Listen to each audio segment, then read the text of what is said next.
আসলে কথা বলতে গিয়ে বাকরুদ্ধ হয়ে যায়।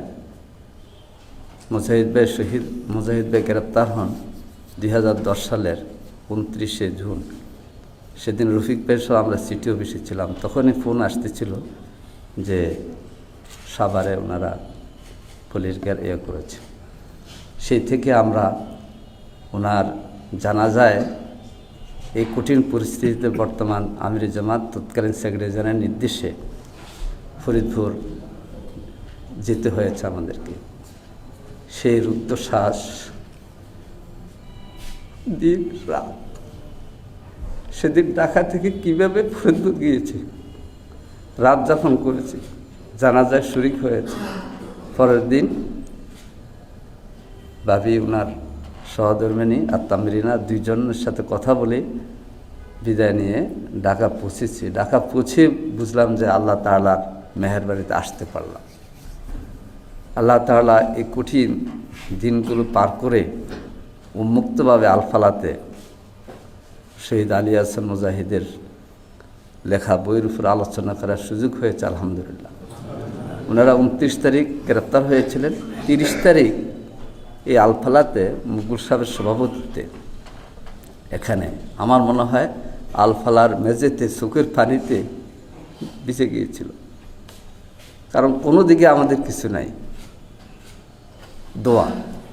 29 তারিখ গ্রেপ্তার, 30 তারিখ এখানে দোয়ার মাহফিল হয়েছে আমাদের তৎকালীন ভারপ্রাপ্ত আমির মুকুল সাহেবের সভাপতিত্বে। আমরা যে চোখের পানি পেরেছিলাম এবং এরপর থেকে আলফালা অবরুদ্ধ হয়ে গেছে।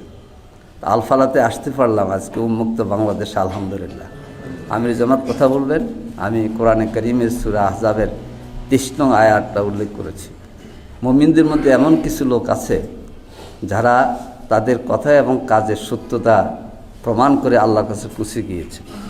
এদের মধ্যে কেউ শহীদ, কেউ অপেক্ষামান, কিন্তু তারা তাদের গতি পরিবর্তন করে নাই। শহীদ আলী হাসান মুজাহিদ চলে গিয়েছেন, আলহামদুলিল্লাহ জামাত ইসলামের মতো আরও লোক তৈরি হয়ে গিয়েছে।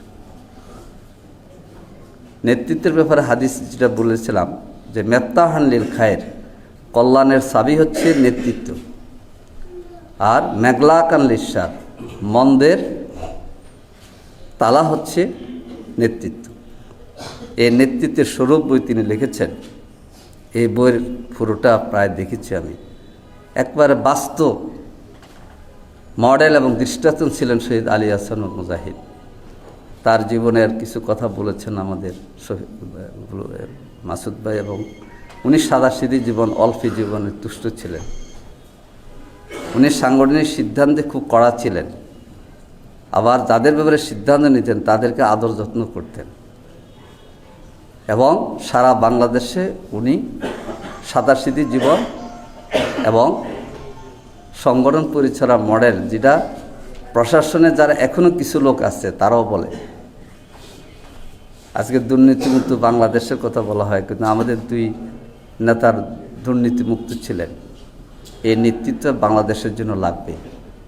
এই জন্য আগামী দিনে বাংলাদেশ চায় শহীদ আলী হাসান মুজাহিদ, শহীদ মাওলানা মতিউর রহমান নিজামী, মাওলানা আব্দুস সামাদ রাহিমাহুল্লাহরা যেভাবে নেতৃত্ব দিয়ে গিয়েছেন, সেই নেতৃত্ব আসুন আমরা সেই বাংলাদেশ গড়ার জন্যে আমাদের আমির জামাত সেভাবে আমাদেরকে গাইড করছেন।